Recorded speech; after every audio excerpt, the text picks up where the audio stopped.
You ever saw someone who seems so talented that it made you question if they're even human? I do, like all the time. Like when I see Elon Musk, I keep wondering how the bloody hockey sticks this guy started 2 companies that made $1 billion simultaneously. How does anyone do that? Maybe I should read his autobiography one day. But when you think of people who did the unimaginable, you probably think of people like Bruce Lee, who learned to be the best martial artist in the world. Or maybe Isaac Newton, who freaking invented calculus. Or maybe Michelangelo, who did well, I'm not going to get into that right now because he did a crap ton of things that I'm not even going to mention. He made this though. Anyway, when you really look at what all these people did, it all points to the main theme of this book called Mastery by Robert Greene. And in this book, it's pretty much about the 3 stages of mastering your craft and becoming the best there is at it. So let's take a ride together and see what techniques that Robert Greene goes over in this book.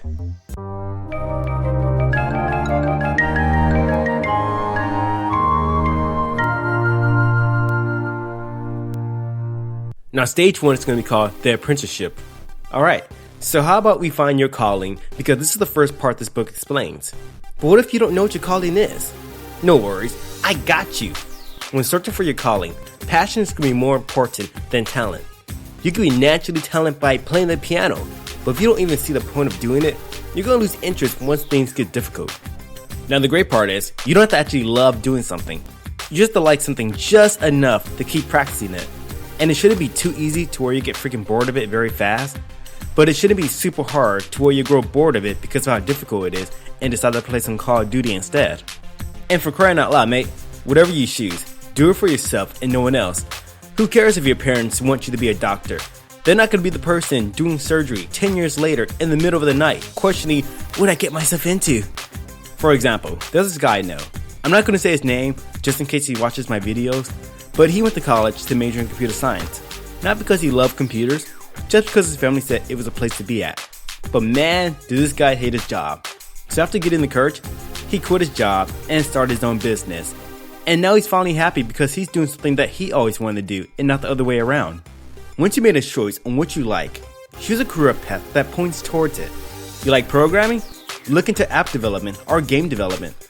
Or maybe you like creating software. I don't know, maybe you could even make the next Flappy Bird or Angry Birds. Why am I thinking about birds a lot? And don't worry, whatever career path you choose now doesn't even have to be the end goal. You can choose programming for now, but end up wanting to design computers later on. In the beginning stage, it's not about the results, it's about getting familiar with the process. And as you start your apprenticeship, let's remind you about 3 important rules to keep in mind. First, don't focus on money. During your apprenticeship, focus on mastery, not money, because money isn't really that important. But how, you may be wondering? It's bloody money. How do I get tired of that?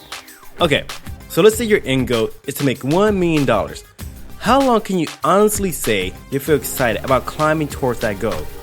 You're probably gonna get bored because although we assume money is the goal we want that will make us finally happy, it really isn't. It's our own personal growth that will make us feel satisfied. Also, accept that you're being mocked. Society likes to punch people to the ground whenever they make a mistake. But despite what someone may say, focus on learning your new skills instead. Don't quit because some idiot gave you a negative comment. And remember, all the masters went through the hate process too. Mastery is about transforming your mind and character. It's funny too when I think about this, because when I actually started my website in the past, I got teased a lot because of my writing style. But I never allowed those negative feedbacks to stop me.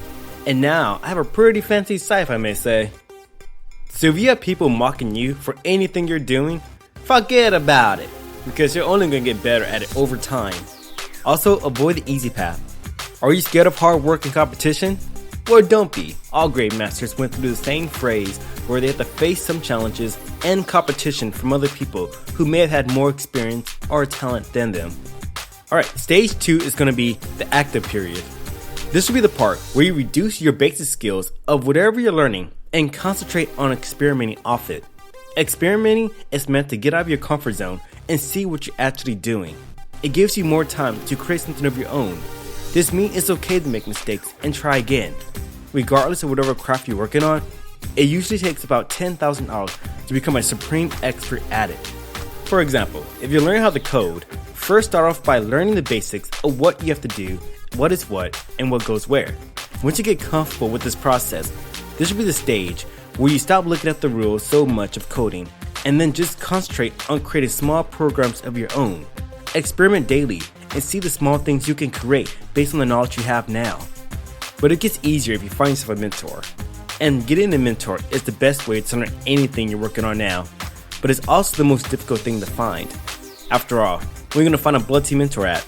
I'm not sure if you ever tried looking for one before, but finding a good mentor can be pretty hard sometimes.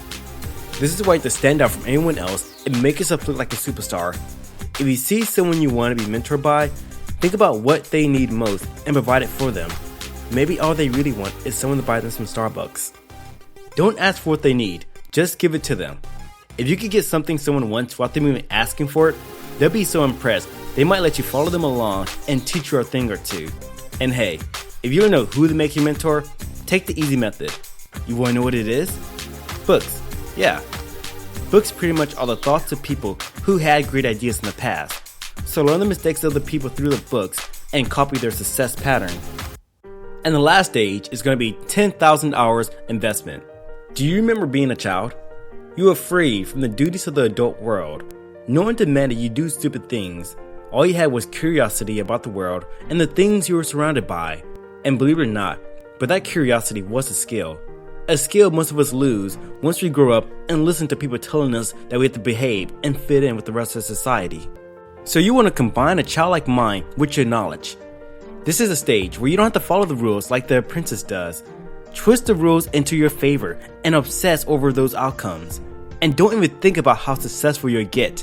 Choose a goal that's realistic and just go for it. This means don't follow your routines. This means you can be open-minded. Don't fear the unknown and deal with doubt like a warrior. If you can admit that you can learn from your mistakes, you'll be better than most of the population who lives in fear about the unknown. Alright, this is the mastery stage. This is the combination of knowledge, skill, and intuition. But it doesn't end there. Mastery is an ongoing process. You don't just become a master and stop developing yourself. You'll never stop facing situations of frustrations or challenges. That's just life. There's always going to be someone trying to learn what you know to exceed you. And that's why you need to keep pushing yourself forward. You'll never know what level you can reach unless you actually give it your all.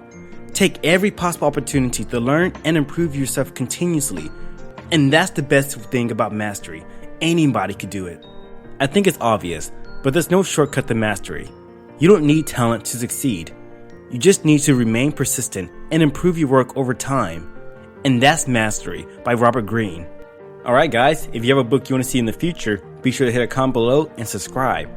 And as Mark Twain once said, good friends, good books, and a sleepy conscience. This is the ideal life.